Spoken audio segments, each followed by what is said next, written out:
तो नमस्कार दोस्तों। आज हम लोग डिस्कशन करेंगे 7 अप्रैल के इम्पोर्टेंट एडिटोरियल्स का।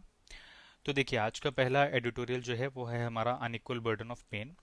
ये आपका GS 2 और 3 में भी आ सकता है एक तरीके से आर्टिकल। वैसे GS 3 में देखिए मैंने टॉपिक यहाँ मेंशन कर दिया है, inclusive growth and issues arising from it. तो देखिए यहाँ पर जो थीम है आर्टिकल की वो ये है कि राइटर ने बोला है कि जो अभी हमारी करंट इकोनॉमिक सिचुएशन है, इसमें जो ज़्यादा लोड है, मतलब एक तरीके से जो डिसप्रपोर्शनेट इम्पैक्ट है, वो आपका ज़्यादा छोटी फर्म्स पे है और बड़ी फर्म्स पे कम है। तो देखिए अब राइटर ने यहाँ क्या क्या एविडेंस दिए हैं इस बात के लिए। पहली बात है, राइटर ने बोला कि oil prices remain elevated. Okay, oil prices बढ़े हैं, ग्रोथ नीचे हो सकती है, इन्फ्लेशन बढ़ी हुई है, उसके साथ हमारे पास फिजिकल और करंट अकाउंट डेफिसिट दोनों का ही प्रॉब्लम आ रहा है। ठीक है। अब अगली बात क्या करी गई है, आरबीआई के एक डेटाबेस का सहारा लेते हुए राइटर ने अपनी बात को प्रूफ करने की कोशिश करी है। उसमें इन्होंने बोला है कि क्या हुआ कि कोविड आने से पहली बात तो है, लार्ज फर्म्स काफ़ी मार्केट शेयर लेके चले गए छोटी फर्म्स का। उसकी वजह से क्या हुआ कि छोटी फर्म्स की प्रॉफिटेबिलिटी कम हो गई, लार्जर फर्म्स की प्रॉफिटेबिलिटी बढ़ गई, क्योंकि बड़ा मार्केट शेयर मिल गया। ठीक है। उसके बाद राइटर बोलते हैं कि the under performance of small firms comes in 2 phases. पहले फेज में क्या हुआ, जब आपका पहला लॉकडाउन लगा और दूसरा लॉकडाउन। ठीक है। पहला लॉकडाउन में क्या हुआ कि one the lockdown period in early 2020 and 22 the commodity price shock.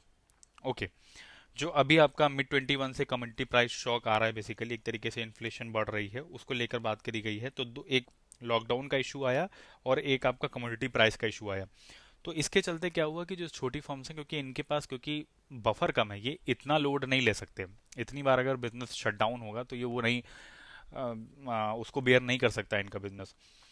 तो यहाँ पर अब बात करी गई है कि पहली बात तो ये दो शॉक आने की वजह से स्मॉल फर्म्स को काफ़ी ज़्यादा नुकसान हुआ, क्योंकि उनका जो बफर है, किसी भी एक चीज़ को सहने की क्षमता है उनकी, कम होती है मुकाबले बड़ी फर्म के।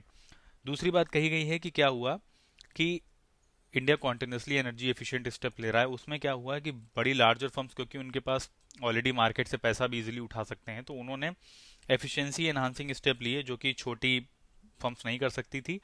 और क्योंकि वो ज़्यादा भारी मात्रा में रॉ मटेरियल उठाते हैं तो उनके पास ज़्यादा बार्गेनिंग पावर भी है, मोर बार्गेनिंग पावर, जो अगेन छोटी फर्म्स के पास नहीं है। और दूसरी चीज़ है कि ये अगर इनपुट प्राइस बढ़ाते हैं तो ये डायरेक्टली डायरेक्टली उसको कस्टमर पे शेयर भी कर सकते हैं, कस्टमर पे थ्रू भी कर सकते हैं, क्योंकि इनका ऑलरेडी इतना बेस है कि मार्केट एक तरीके से कस्टमर के पास कोई ऑप्शन नहीं बचता है, तो उसको लेना ही लेना है। ठीक है।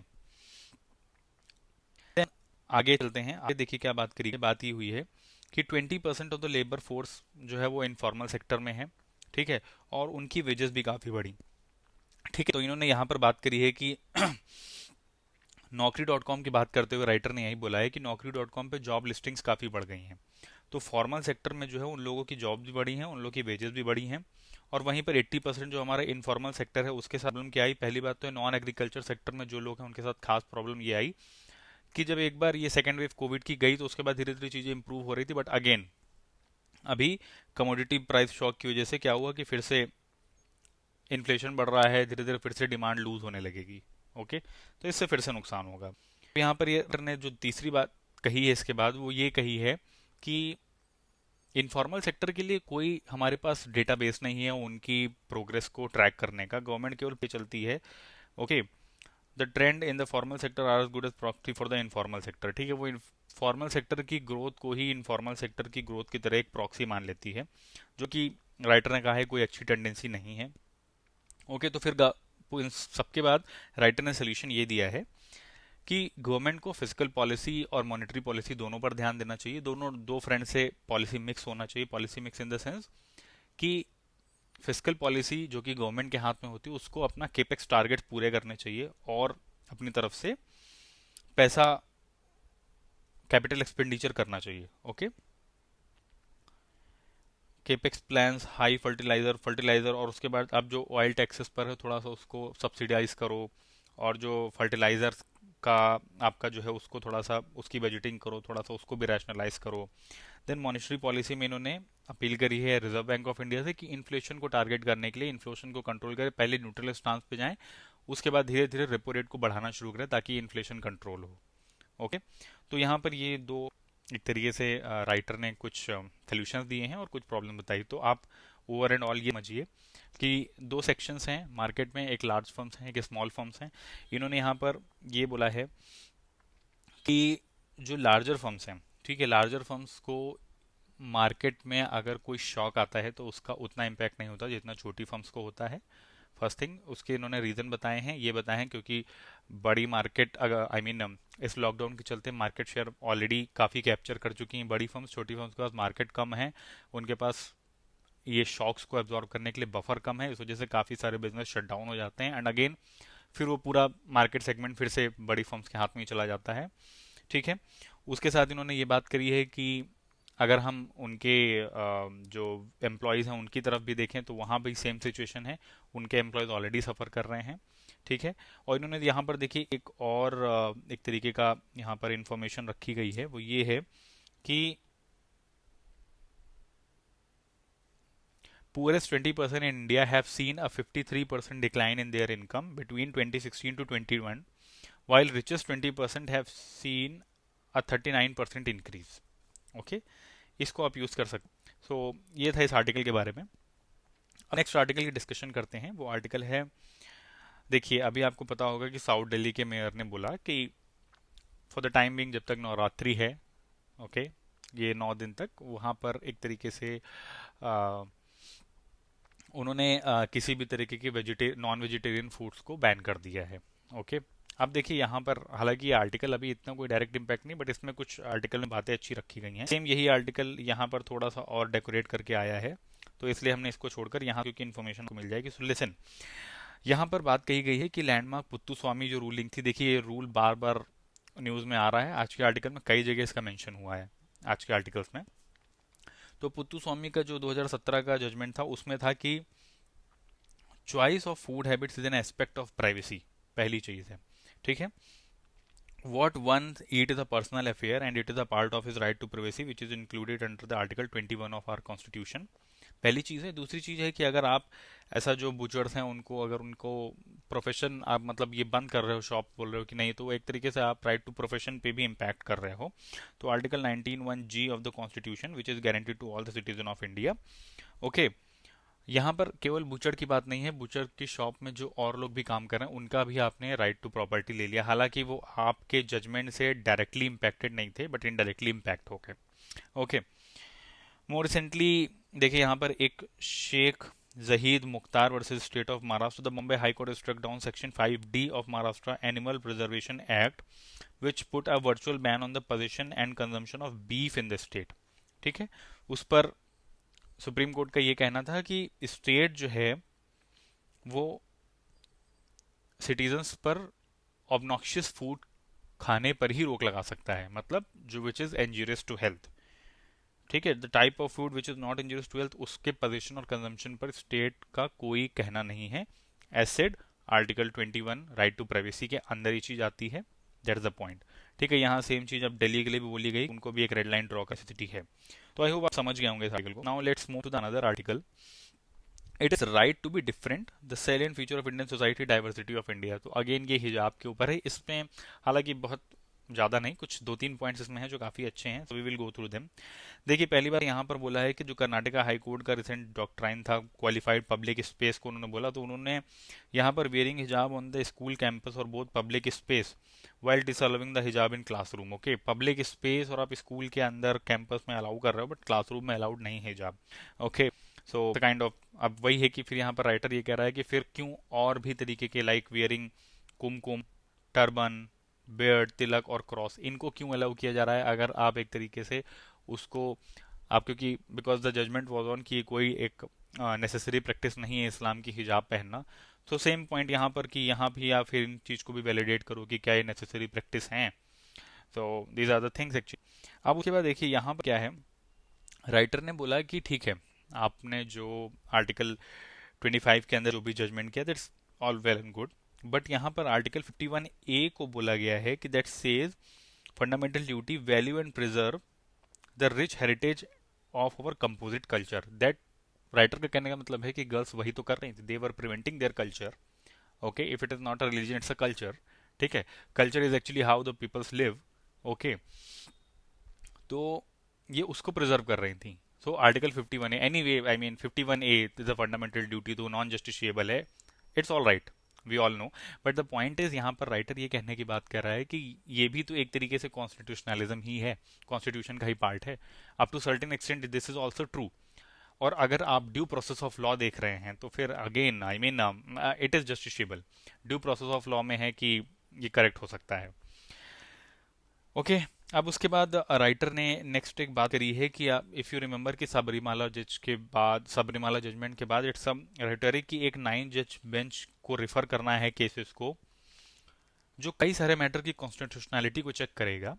एंड दैट 9 जज बेंच इज एक्चुअली वो देखना चाह रहा है कि एक रिलीजियस की एसेंशियल प्रैक्टिस क्या है एंड फंडामेंटल राइट्स क्या है। सो वहां पर they are gonna struck a balance between the religious right and the fundamental rights. Okay, तो उसके पास सबरीमाला है, Dawoodi Bohra female genital mutilation का केस है, non Parsi women entering the fire temple who are intercaste married, sorry interfaith married, okay, Muslim women into the mask.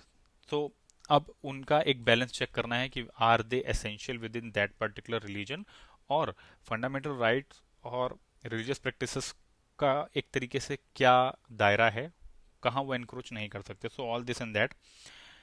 अब यहाँ उसके बाद फिर again look at this Puttaswamy case, para 9 justice J Chelameswar, sorry, the choice of appearance and apparel are also aspect of right of privacy. The freedom of certain groups of subjects to determine their appearance and apparel are protected and need not necessarily be based on the religious belief falling under Article 25. Okay? तो यहाँ पर आप देखो कि इस particular, ये बहुत strong statement है, बहुत एक स्ट्रॉन्ग आर्ग्यूमेंट है कि यहाँ पर सुप्रीम कोर्ट के जज का जजमेंट नोट बोला गया है कि उसमें उन्होंने बोला है कि आप किसी भी अपीयरेंसेस को for a religious practice you can not consider it with in the article 25। It is actually intrinsic part of his privacy, it is appearance and appearance is again a part of privacy that falls under article 21. Okay, so you see here you have the article, I mean आप समझ गए होंगे कि क्या है इसमें। I hope I made the point with this article. Next is role of women and women's organization. ये basically I would not से इट्स ऑर्गेनाइजेशन, एक्चुअली पे ये सोशल एम्पावरमेंट का आर्टिकल लिखे से। ओके, तो यहाँ पर because writer is the WCD minister, that's why I took it, इसलिए मैं इसको डिस्कस कर रहा हूँ। अब देखिए यहाँ पर उन्होंने बेसिकली गवर्नमेंट की तारीफ करी है, so just we are mentioning some of the government schemes which are doing very well, और let's see. So the very first point is कि आयुष्मान भारत प्रधानमंत्री जनधन योजना PM जय की बात करी गई है।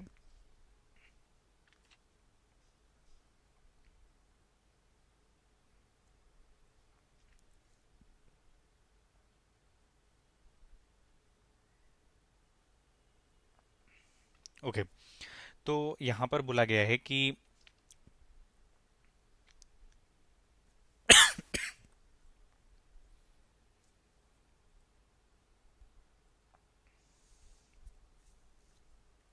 ओके, तो जो 50 करोड़ इंडियंस को कवर कर रही है and this is the largest health insurance scheme in the world, उसमें बात करी गई है कि 42% of the total number of beneficiaries are women.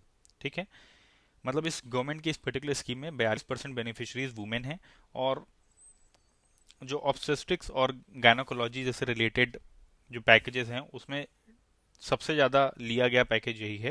मतलब out of the total package 136 package में सबसे ज़्यादा इसी को लिया गया है, obstetrics and gynaecology, second most utilise service after general medicine across 15 states. Okay, उन्होंने बेटी बचाओ बेटी पढ़ाओ की बात करी है। देन उसके बाद प्रधानमंत्री उज्ज्वला योजना, जिसमें कि सिलेंडर्स, सिलेंडर, तो उसमें बोला कि इंडोर पॉल्यूशन पे गिरावट आई है। 9 crore LPG connections already government दे चुकी है अपने टारगेट 8 करोड़ के ऊपर। और यहाँ पर इन्होंने एक वर्ल्ड रिसोर्स इंस्टीट्यूट की रिसर्च की बात करी है, जिसने बोला है कि 1.5 लाख पॉपुलेशन रिलेटेड डेथ्स वर प्रिवेंटेड, और इंडोर पॉल्यूशन में 13% की गिरावट आई है गवर्नमेंट की इस पर्टिकुलर स्कीम के तहत। ओके, देन उसके बाद नेक्स्ट प्रधानमंत्री आवास योजना के तहत इन्होंने बताया है कि टोटल जितने 2.5 करोड़ घर अभी तक दिए गए हैं उसमें से around women will have co ownership right up to 2 crore of those houses. मतलब समझ रहे हैं, 2.5 करोड़ में से 2 करोड़ हाउसेज में वुमेन्स को ही को ओनरशिप दी गई है। ओके, देन प्रधानमंत्री मुद्रा योजना की बात करी गई, जिसमें 60% of the beneficiaries of 32 crore loans were given to women. Okay, then प्रधानमंत्री जनधन योजना की बात करी गई है, जिसमें से फाइनेंशियल लिटरेसी और बैंकिंग सर्विसेज पे काफ़ी जोर दिया गया। अब उसमें स्मृति ईरानी जी ने बोला है कि 45 करोड़ जनधन अकाउंट्स में से 56%, 25% करोड़ बिलोंग्स टू वुमेन। ठीक है। अब देखिए मैंने एक स्टैटिक्स दी है, and now she is making point कि आप देख सकते हो कि किस तरह वुमेन सेंट्रिक करी गई। गवर्नमेंट ने अपनी बहुत सारी स्कीम्स को वुमेन सेंट्रिक किया है, because this is up to certain extent it is true that कि फीमेल से ही घर की या नेक्स्ट जनरेशन की फाउंडेशन शुरू होती है। Okay, so for that reason I think this is a good step, और I mean it's up to you how you take it up. तो ये पॉइंट्स हैं, आप इन पॉइंट्स को कंसिडर कर सकते हो अगर आप कुछ फैक्ट्स इसमें से उठाना चाहो, जैसे ये एक अच्छा फैक्ट हो सकता है। तो well and good, I hope आपको वीडियो अच्छा लगा होगा। So please do like, do share and comment me what is the next topic you want to see apart from this daily news. Okay, thank you.